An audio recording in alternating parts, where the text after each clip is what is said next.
Assalamualaikum warahmatullahi wabarakatuh. Apa kabar adik-adik semua? Alhamdulillah baik. Oke. Alhamdulillahirabbil alamin. Assalatu wassalamu ala asrofil anbiya wal mursalin sayyidina Muhammadin wa ala alihi wa ashabihi ajmain, amma ba'd. Semoga dalam keluarga, sahabat, teman dilindungi dari lindungan Allah Subhanahu wa taala, dan semoga kita semua terhindar dari paparan COVID-19 ini, itu di pandemi saat ini. Semoga kita selalu menjaga kesehatan, yaitu selalu mematuhi protokol kesehatan kita ya, yaitu menjaga jarak, mencuci tangan, dan selalu memakai masker ketika kita sedang keluar. Oke. Di sebelumnya saya akan memaparkan sebuah materi tentang jejak peradaban dinasti Abbasiyah. Materi yang akan saya paparkan sebentar, tetapi sebelumnya saya akan memperkenalkan nama dulu, yaitu perkenalkan, nama saya Nadila. Sebelumnya saya pernah bersekolah di sekolah menengah ke atas, yaitu di alumni SMA Negeri 18 Konsel, dan saat ini saya sedang melanjutkan pendidikan saya di jenjang perkuliahan, yaitu di Institut Agama Islam Negeri Kendari. Saya mengambil jurusan yaitu Pendidikan Agama Islam di Fakultas Tarbiyah dan Ilmu Keguruan, dan sekarang saya sudah semester 3. Oke. Baik, adik-adik sekalian, saya akan langsung saja saya akan menjelaskan materi yang akan saya bawakan saat ini, yaitu tentang jejak peradaban dinasti Abbasiyah. Yang dimana sebelumnya jejak peradaban dinasti Abbasiyah itu kita harus ketahui dulu sebelumnya, yaitu tentang dinasti Umayyah, yaitu keruntuhan dinasti Umayyah, yang dimana dinasti Umayyah berjaya kurang lebih itu 90 tahun dalam 661 sampai 700 Masehi, namun pada akhirnya mengalami masa-masa kemunduran, ditandai dengan melemahnya sistem politik dan pemerintahan. Di samping munculnya berbagai tekanan dari luar, beberapa pemberontakan, kekhalifahan Bani Umayyah sangat lemah dan tidak bisa mengendalikan pemerintahan dan keamanannya, yaitu terutama setelah pemerintahan Hisham bin Abdul Malik. Di kalangan keluarga khalifah sering terjadi pertikaian, misalnya yang dilatar belakangi oleh perebutan kekuasaan untuk menduduki jabatan khalifah. Di antara beberapa peristiwa yang mendorong kemunduran Bani Umayyah, yaitu dapat kita definisikan, yaitu yang pertama, figur pewaris kekhalifahan yang lemah. Sepeninggal Hisham, tidak ada lagi khalifah yang kuat, mampu memperkuat pemerintahan tersebut serta menjaga keutuhan dan kewibawaan negara. Yang kedua, tidak adanya ketentuan tata cara pengangkatan khalifah. Akibatnya terjadi perebutan kekuasaan di kalangan anggota keluarga Umayyah. Yang ketiga, pemindahan ibu kota dari Madinah ke Damaskus, yang merupakan bekas ibu kota kerajaan Bizantium. Gaya hidup mewah bangsawan Bizantium dianggap telah mempengaruhi dan ditiru oleh dinasti Umayyah. Yang keempat atau poin terakhir tentang beberapa peristiwa yang mendorong kemunduran Bani Umayyah, yaitu para ulama merasa kecewa terhadap para penguasa. Mereka dipandang tidak memiliki integritas keagamaan dan politik yang sesuai dengan syariat Islam. Itu tadi tentang proses keruntuhan dinasti Umayyah. Sekarang lanjut di jejak peradaban dinasti Abbasiyah, yang dimana proses berdirinya dinasti Abbasiyah. Ketika keruntuhan dinasti Umayyah pada tahun 750 Masehi menjadi tonggak awal berdirinya dinasti Abbasiyah. Khalifah pertamanya adalah Abdullah As-Safan bin Muhammad bin Ali bin Abdullah bin Abbas bin Abdul Muthalib. Nah, dinamakan dinasti Abbasiyah karena para pendirinya adalah keturunan Abbas bin Abdul Muthalib, paman Nabi Muhammad SAW. Masa kekuasaan dinasti Abbasiyah berlangsung dalam rentang waktu yang panjang, yaitu tahun 132 Hijriah sampai 750 Masehi sampai dengan 656 Hijriah sampai 1258 Masehi. Nah, dinasti Umayyah telah berhasil membawa kejayaan dunia Islam mulai dari Asia Barat, Asia Tengah, Asia Selatan, Afrika Utara hingga ke Eropa.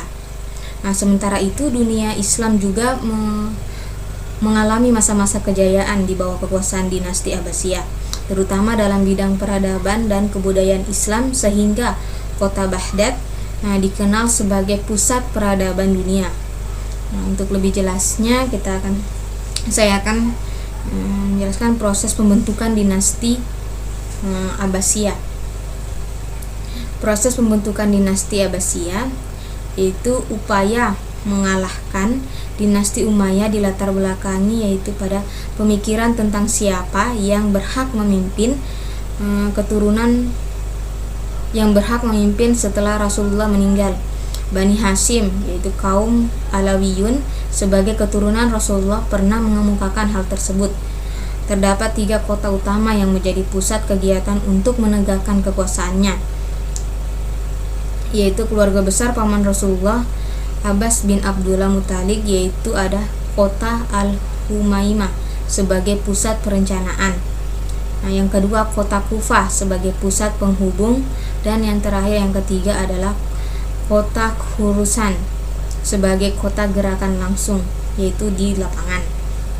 Nah, para keluarga Abbas melakukan berbagai strategi dan persiapan di ketiga kota tersebut ya. Salah satunya mempropagandakan bahwa orang-orang Abbasiyah lebih berhak daripada Bani Umayyah atas kekhalifahan Islam. Untuk melakukan berbagai propaganda, diangkatlah 12 propagandis yang terbesar di berbagai wilayah seperti di Khurasan, Kufah, Irak, dan Mekah.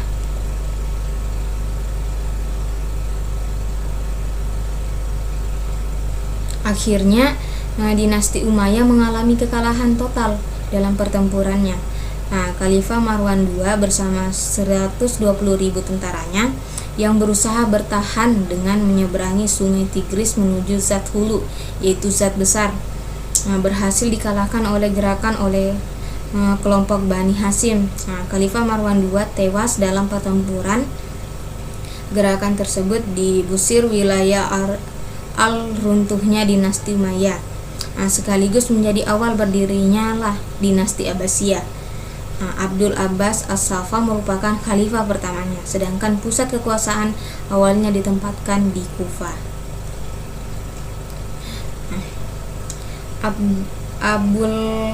Abdul Abbas As-Saffah tokoh pendirinya, yaitu pada dinasti Abbasiyah. Nama lengkap kita harus ketahui dulu profil dari Abdul Abbas As-Saffah, tokoh pendiri dari dinasti Abbasiyah, yang dimana nama lengkap Abdul Abbas As-Saffah adalah Abdullah bin Muhammad bin Ali bin Abdullah bin Abbas, yang dilahirkan di Hamimah pada tahun 104 Hijriah. Pemimpin gerakan Abbasiyah dilahirkan dari seorang ibu bernama Rabta binti Abaidullah Al-Harisi, sedangkan ayahnya bernama Muhammad bin Ali. Ia mendapat gelar As-Saffah yang berarti pengalir darah dan pengancam siapa saja yang membangkang, yaitu pihak yang menentang. Abul Abbas adalah orang yang bermoral tinggi dan memiliki kesetiaan. Beliau disegani dan dihormati oleh kerabat-kerabatnya. Ia memiliki pengetahuan yang luas. Dia seorang pemalu, budi pekerti yang baik dan dermawan. Semasa pemerintahannya, Abul Abbas ini tidak banyak melakukan perluasan wilayah, tetapi lebih memperkuat pemerintahan dalam negeri. Abul Abbas menjadi khalifah selama 4 tahun 9 bulan. Ia wafat dalam usia 33 tahun di kota Anbar bulan Zulhijjah tahun 136 Hijriah di 753 Masehi. Lanjut ke poin yang ketiga, yaitu tentang silsilah khalifah dinasti Abbasiyah, yang dimana adik-adik harus ketahui silsilah Abbasiyah dipimpin oleh 37 orang khalifah selama 5,5 abad, yaitu di 132 sampai 656 Hijriah atau 170 sampai 1258 Masehi. Dari Bani Abbas ada 18 khalifah. Dari Bani Buwaihi ada 8 khalifah, dan dari Bani Saljuk ada 11 khalifah. Menurut para sejarawan, masa pemerintahan Abbasiyah dibagi menjadi 4 periode, yaitu yang pertama masa Abbasiyah 1, masa Abbasiyah 2, masa Abbasiyah 3, dan masa Abbasiyah 4. Di situ. Lanjut lagi ke poin ke-4, yaitu khalifah-khalifah besar dinasti Abbasiyah. Dari 37 khalifah dinasti Abbasiyah, beberapa orang khalifah yang terkenal diantaranya yaitu Abu Ja'far al-Mansur, Harun al-Rashid, dan al-Makmum. Masa pemerintahan ketiganya merupakan periode keemasan peradaban Islam. Para khalifah agung tersebut dikenal sebagai penguasa yang adil dan bijaksana.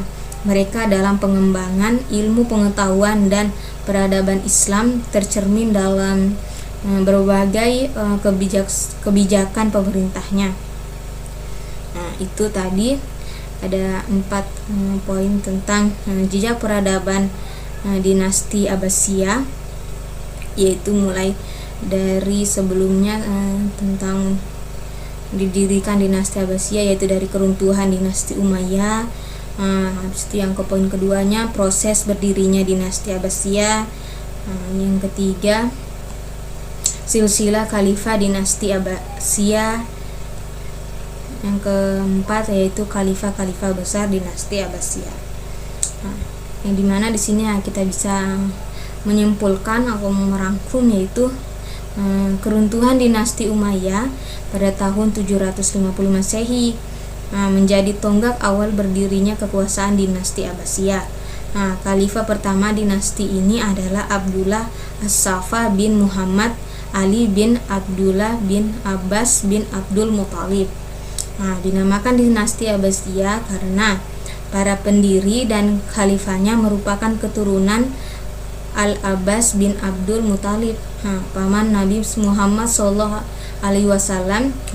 Masa kekuasaan dinasti Abbasiyah berlangsung dalam rentang waktu yang panjang, mulai tahun 132 Hijriah di 750 Masehi sampai dengan 656 Hijriah, yaitu 1258 Masehi.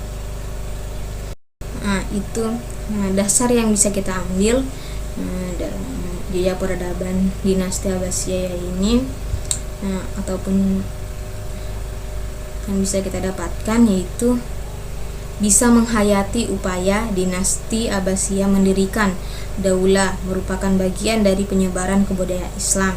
Yang kedua, menghargai nilai-nilai positif dari khalifah dinasti Abbasiyah yang menonjol. Yang ketiga, menghargai keteladanan. Yang ketiga, menghargai keteladanan berupa ketekunan dan kegigihan khalifah dinasti Abbasiyah yang terkenal. Yang keempat, memahami latar belakang berdirinya dinasti Abbasiyah. Dan yang kelima atau terakhir, menceritakan silsilah kekhalifahan dinasti Abbasiyah. Itu baik itu tadi penjelasan yang bisa saya paparkan. Semoga adik-adik sekalian apa tadi yang saya jelaskan bisa dimengerti dan bisa mencermati, memahami tentang jejak peradaban dinasti Abbasiyah. Di kebudayaan Islam, tentang sejarah kebudayaan Islam ya. Itu. Baik, di pertemuan kali ini cukup sampai di sini. Sekian dan terima kasih, dan semoga kalian semua, adik-adik sekalian, selalu menjaga kesehatan, itu mematuhi protokol kesehatan ya, dan semoga terhindar pada wabah COVID-19 ini, dan selalu terus optimis dalam belajar. Oke, adik-adik sekalian. Baik, itu saja. Sekian dan terima kasih. Wabillahi taufiq wal hidayah. Wassalamualaikum warahmatullahi wabarakatuh.